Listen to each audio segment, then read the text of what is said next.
To my channel Prime Time Academy by Vishal Urade. Last time we see the scientist who proposed the model of structure of DNA, as well as we take which data they used to prepare this structure of DNA. In 1953, Watson and Crick give this model and we can cover this model in 11 points. 11 point में मैं इसे cover करूंगा, आप बराबर ध्यान देना, बहुत important है. सबसे पहले ही बात आप ध्यान में रहनी चाहिए, that is a double helix. माने व्हाट? Double helix. आपको भी लिखते समय ऐसे हेडिंग देकर ही लिखना है. What is double helix? पहले हम देखेंगे what is double helix. DNA is made up of 2 polynucleotide chain और strand. These strand get spirally coiled around itself as well as a imaginary central principal axis. माने DNA ये 2 polynucleotide strand से बना है और ये जो स्ट्रैंड है, ये जो 2 स्ट्रैंड है, ये एक दूसरे को स्पाइरली कॉइल करते हैं. लेकिन राइट हैंड रूल से ध्यान में रहे, क्योंकि डीएनए के 5 टाइप है, A B C D E Z, और ई भी देखा गया है. तो 5 टाइप हम लेंगे पहले. तो इसमें से जेड ये लेफ्ट हैंडेड होता है, लेकिन बाकी के जितने डीएनए बचे हैं 4 वो राइट हैंडेड होते हैं. ये जरूर ध्यान में रहे, क्योंकि आपके बुक्स में ये क्वेश्चन पूछा है.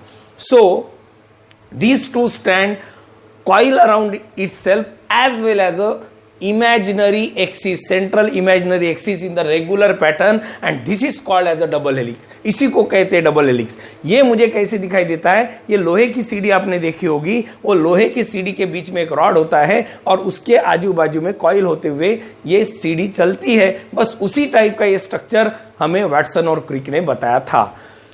अभी ये जो 2 स्ट्रैंड है, this 2 strand are attach with the help of hydrogen bonding between the 2 nitrogenous base. देख रहे हो आप, 2 स्ट्रैंड एक दूसरे से अटैच है, बीच में हाइड्रोजन बॉन्डिंग है और यहाँ पे नाइट्रोजीनियस बेस होते हैं. ठीक है.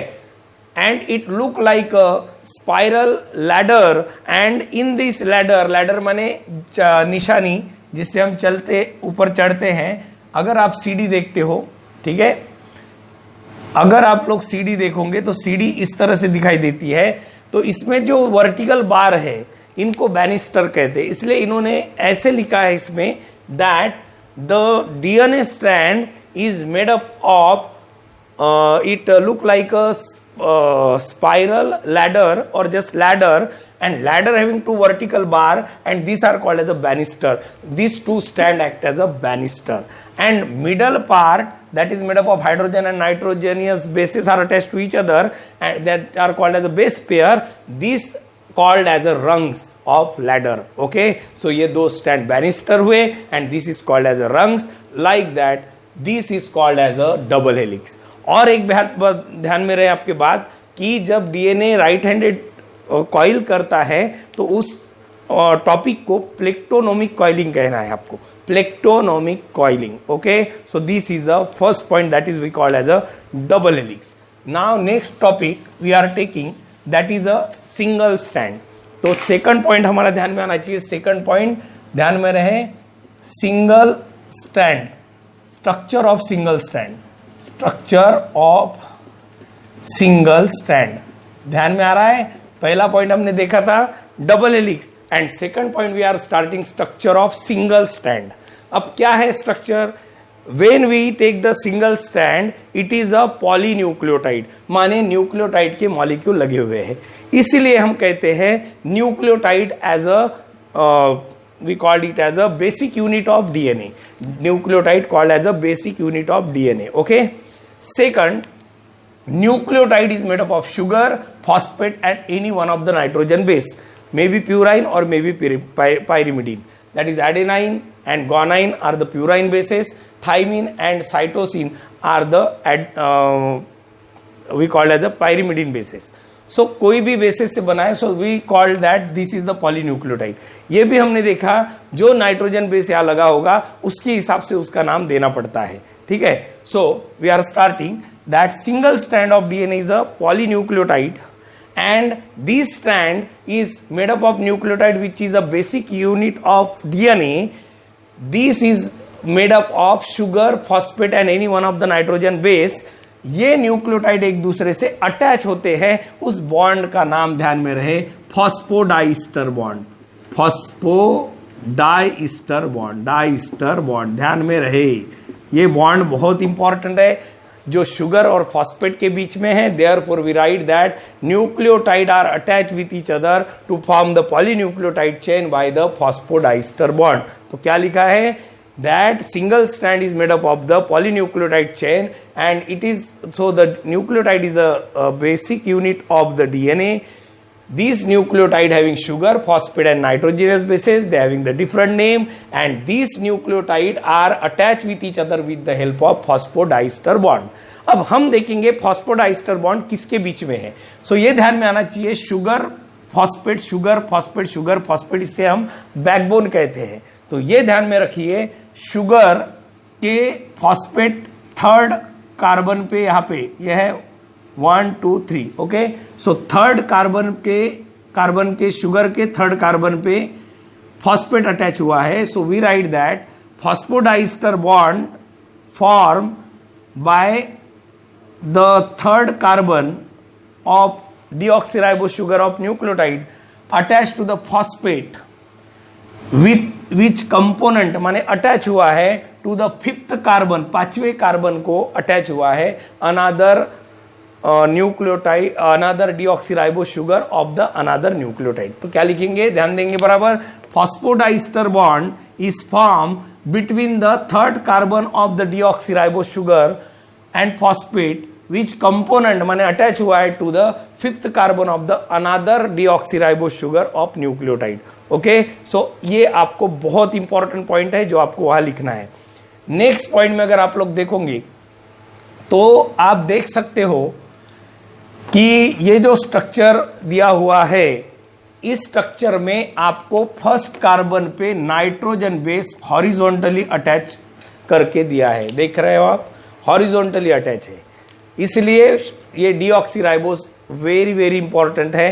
And when they form the nucleotide, nitrogen base are arrange in the different sequence and they form length of the DNA, length of the single strand बनाते हैं अलग अलग नाइट्रोजन बेस के अलग अलग न्यूक्लियोटाइड यहाँ पे अटैच होने के बाद।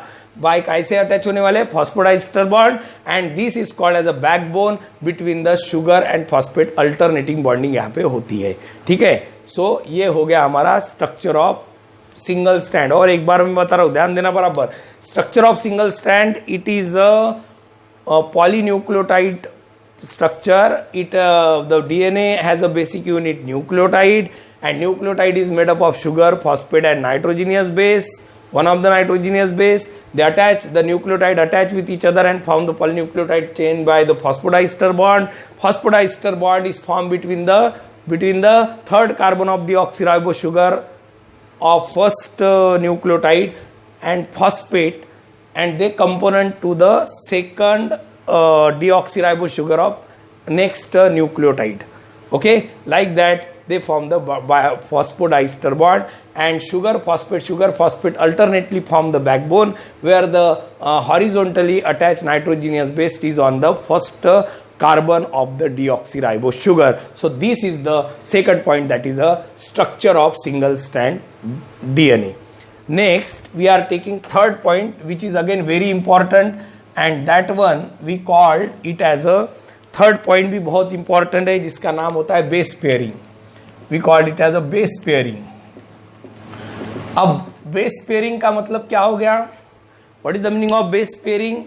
बेस पेयरिंग का मतलब होता है दैट नाइट्रोजन बेसेस, एडेनाइन हमेशा थाइमिन के साथ, ग्वानाइन हमेशा साइटोसिन के साथ बेस पेयर होते हैं। दिस इज वेरी स्पेसिफिक, ये स्पेसिफिक होता है, ए के साथ टी बैठेगा और सी के साथ जी बैठेगा। इसलिए मैंने लास्ट टाइम कहा था एट छत्तीसगढ़, ऐसे ध्यान में रखिए आप, ये बहुत ही स्पेसिफिक है। Therefore that is called as a base pairing. So we write that in the DNA और in the DNA nitrogenous base form the pairing, and that is called as a base pairing. Between two strand, दो strand के बीच में, one strand having adenine, one strand having purine, double bonded double ring purine, then the another strand having the single ring pyrimidine. हमेशा ध्यान में रहे, एक इस पे अगर प्यूराइन है तो दूसरे इस पे पायरिमिडीन होना ही चाहिए। अगर पायरिमिडीन होता तो हमारा डीएनए बहुत पतला होता और प्यूराइन होता तो बहुत ही ज्यादा स्वेल होते रहता, इसलिए इस टाइप का अरेंजमेंट होता है and that is called as the base pairing. So what we write, the nitrogenous bases are always form the base pairing.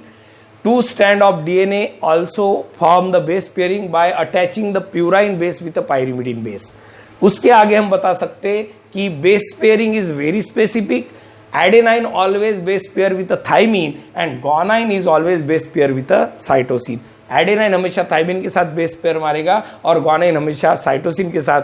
Like that pairing is form between the two strand of DNA between the two nitrogenous base and this is called as a base pairing. This is the third point. अब ये base pairing एक दूसरे को attach होना चाहिए, इसलिए हमारा fourth point होना चाहिए। फोर्थ क्या होना चाहिए, hydrogen bonding. Hydrogen bonding.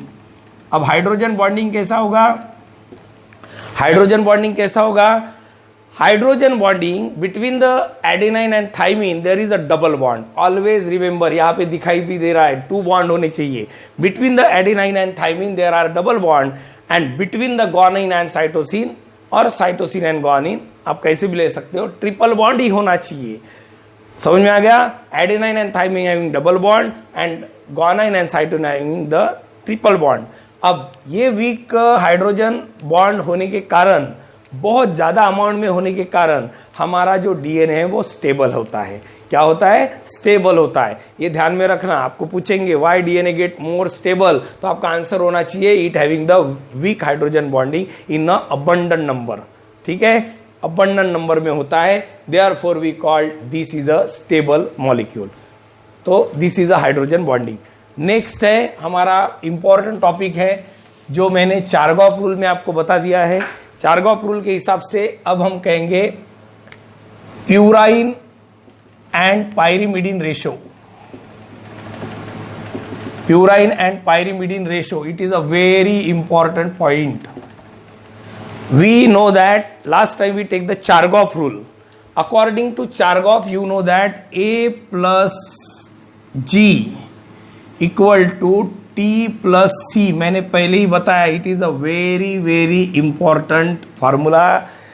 That is, क्या बता दिया है बोलिए, that is adenine, this two that is a purine and this are the pyrimidine. DNA में ये इक्वल होते हैं, therefore we write that purine and pyrimidine ratio is 1:1। क्या होना चाहिए, 1:1, क्योंकि एक स्टैंड पे अगर प्यूराइन है तो दूसरे स्टैंड पे पायरिमिडीन होता है। Therefore this Chargaff rule is very important and that we called purine and pyrimidine ratio. तो क्या क्या पॉइंट हुए अब तक के, पहला हुआ हमारा क्या, डबल हेलिक्स। दूसरा हुआ सिंगल स्टैंडर्ड डीएनए। तीसरा पॉइंट क्या हो रहा है, बेस पेयरिंग। चौथा हाइड्रोजन बॉन्डिंग और पांचवा पॉइंट हुआ हमारा प्यूराइन पायरिमिडीन रेशो। नेक्स्ट पॉइंट होता है complementary stand. This is a sixth point we called as a complementary base point. Complementary strand. So in the complementary strand, we know that these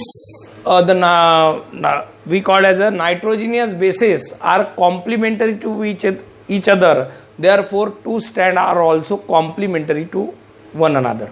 that means ये adenine के साथ thymine रहेगा, guanine के साथ cytosine, ये है कॉम्प्लीमेंशन base pairing, और इस वजह से दोनों स्ट्रैंड कॉम्प्लीमेंट्री रहना चाहिए। उसी को अगर आप डिस्क्राइब करते हैं that the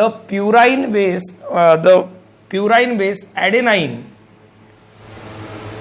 is complementary with a pyrimidine base thymine, that is purine base adenine is present on one strand, then the pyrimidine base thymine is present on the another strand in the corresponding position and they form the base pairing. This is called as a complementary strand or complementary nitrogenous bases. Second, we take that guanine is present at the one strand, present on one strand that is the purine base, then cytosine is present on the another strand corresponding position. So ध्यान में आ रहा है क्या बताया मैंने कि अगर आप लोग देखोगे तो न्यूक्लियो नाइट्रोजन बेस अगर कॉम्प्लीमेंटरी है तो दोनों स्टैंड भी कॉम्प्लीमेंटरी होना चाहिए. अगर प्यूराइन बेस एडेनाइन एक स्टैंड पे है तो करस्पॉन्डिंग उसी जगह पे अपोजिट स्टैंड पे थाइमिन होना चाहिए जो पायरिमिडीन बेस है. उसी तरह से गोनाइन अगर एडेनाइन बेस है एक स्टैंड पे है तो साइटोसिन दूसरे स्टैंड पे होना ही चाहिए. इसी को कहलाया जाता है कॉम्प्लीमेंटरी स्टैंड. इसके वजह से if we know the base sequence of one strand, then we can find the base sequence of another strand. एक स्ट्रैंड का अगर आपको बेस सीक्वेंस पता है तो दूसरे इसका बेस सीक्वेंस आप निकाल सकते हो. And that is what we take the example. अगर ए टी सी जी जी सी अगर है तो आप क्या लिखोगे? टी ए जी, सी के अगेंस्ट जी, जी के अगेंस्ट सी, सी एंड जी. तो इस तरह से ए और टी के बीच में डबल बॉन्ड रहेगा और जी के और सी के बीच में triple bond. This is called as a complementary strand. Next we are taking next topic. It is 3 prime and 4 prime. 7 topic we are taking, that is 3 prime and 5 prime ending end, या आप कह सकते हो 3 and 5 prime stand. So what is the meaning of this 3 prime and 5 prime? We see that at the carbon number 3rd of the deoxyribose sugar, अगर हमने single stand लिया तो एक एंड पे OH दिखाई दे रहा 3 कार्बन पे और एक स्टैंड पे 5वें कार्बन पे डिऑक्सीराइबोस शुगर के फॉस्फेट दिखाई दे रहा है फ्री. इसी को आपको ध्यान में रखना है. कैसे? The free OH group is present at the 3rd carbon of the deoxyribose sugar at one end of the polynucleotide strand of DNA, and that end is called as a 3 prime, where free phosphate group is present at the 5th carbon of the deoxyribose sugar at the another end, then this is called as a 5 prime end. Therefore 3 prime माने free OH group होना चाहिए 3 carbon पे, और 5 prime का मतलब हुआ कि 5वें कार्बन पे फ्री फॉस्फेट ग्रुप होना चाहिए. इसके आगे भी न्यूक्लियोटाइड नहीं रहेगा और इसके आगे भी न्यूक्लियोटाइड नहीं रहेगा. सेकंड स्टैंड में भी आप वही देख रहे हो कि 5 प्राइम किसे कह रहा हूं मैं? The phosphate free phosphate group is attached to the 5th carbon of the ribose sugar at the one end of the DNA strand, single strand, that is called as a 5 prime. On the another end, we will see that OH group is attached to the 3rd carbon of the ribose sugar. So like that, we call it as a 3 prime and 5 prime. This is a 7 point that we take. Now we are taking 8 point, that is called as a anti-parallel strand. Anti-parallel strand. कौन से anti parallel strand? You see that the diagram, one strand is from 3 prime to 5 prime, तो दूसरा stand उल्टा है 5 prime to 3 prime. बता दिया मैंने prime क्या होता है, 3 prime 5 prime. So remember that when the two strand are parallel है but are in the opposite direction, that one strand is from 5 prime to 3 prime, then another strand will be from 3 prime to 5 prime. This is called as a anti-parallel strand. ये है structure of DNA. ठीक है, तो parallel anti parallel किसे कहते हैं मैंने वो आपको बताया है. पैरेलल होने के बाद अभी आपका 9th पॉइंट जो आएगा उसका नाम है पोलैरिटी. पोलैरिटी ध्यान में रहेगा. Polarity, what is polarity? If I am taking this nitrogenous base, तो आप यहाँ पे देखिए ऑक्सीजन लगे हुए हैं. मैंने ये आपको न्यूक्लियोटाइड में दिखाया था डायग्राम निकाल के. So this oxygen is always toward the 5 prime, तो इसका भी ऑक्सीजन 5 प्राइम की ओर होगा. अगर आप पोलैरिटी का मतलब क्या हुआ? When the oxygen in the ribose sugar is direct in one strand is directed toward the one end, then the oxygen of the deoxyribose sugar of another strand directed on the opposite direction. और इसी को कहते हैं कि क्यों ऐसा हुआ, क्योंकि ऑक्सीजन हमेशा 5 प्राइम की तरफ होता है, यहां नीचे रहेगा यहां ऊपर रहेगा। Therefore this is called polarity, that oxygen of the deoxyribo sugar of one strand is directed in one direction than the oxygen of the deoxyribo sugar of another strand directed in the opposite direction of first strand. Okay, therefore this is due to 5 prime.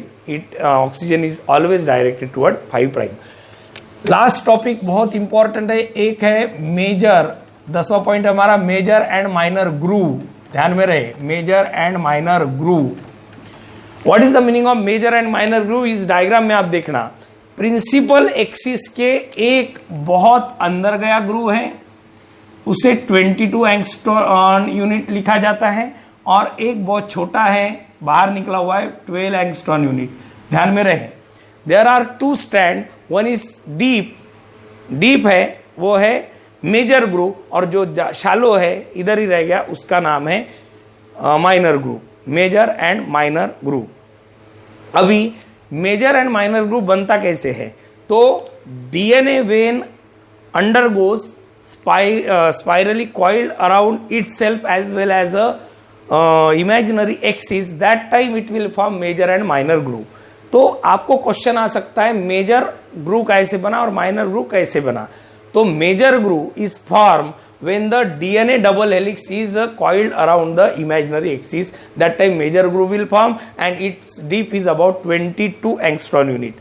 Minor groove कैसे बना? Minor groove is formed when these 2 DNA strand get twisted. ये सिर्फ twisted होते हैं, that time they form the minor groove. Like that, major minor they are alternate with each other. Okay, ये हमें dimension में बहुत यूज होने वाला है। आपको समझ में आ गया what is minor groove and major groove. And last मेरा 11th पॉइंट मैं आपको बता रहा हूं, that is a dimension. Dimension ध्यान देना बराबर।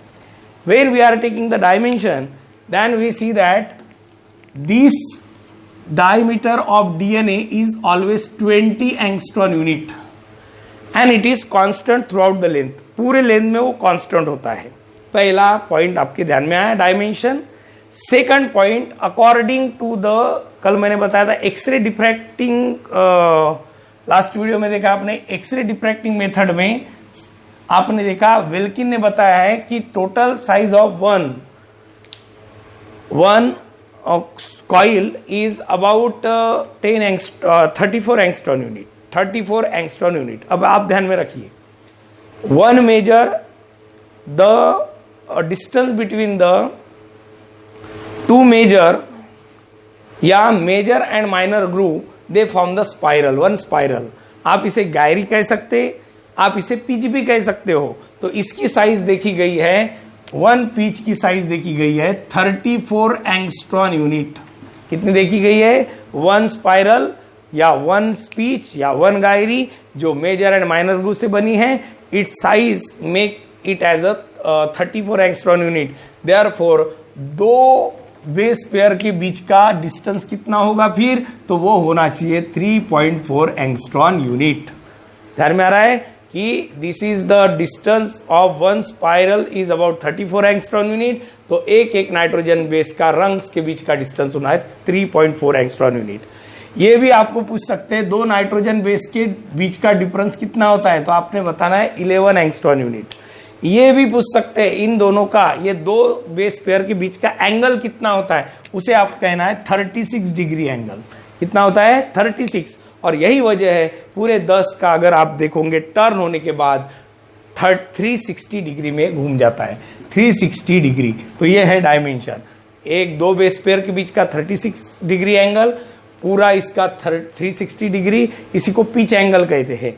एंड 2 नाइट्रोजन बेस का डिस्टेंस होता है 11 एंगस्ट्रॉम यूनिट और डायमीटर होता है 20 एंगस्ट्रॉम यूनिट। इस तरह से हमारे 11 पॉइंट हो चुके हैं। पहला पॉइंट हमने देखा था डबल हेलिक्स, दूसरा पॉइंट हमने देखा था जिसका नाम था सिंगल स्ट्रैंड डीएनए, या आप कह सकते हो the structure of single strand of DNA.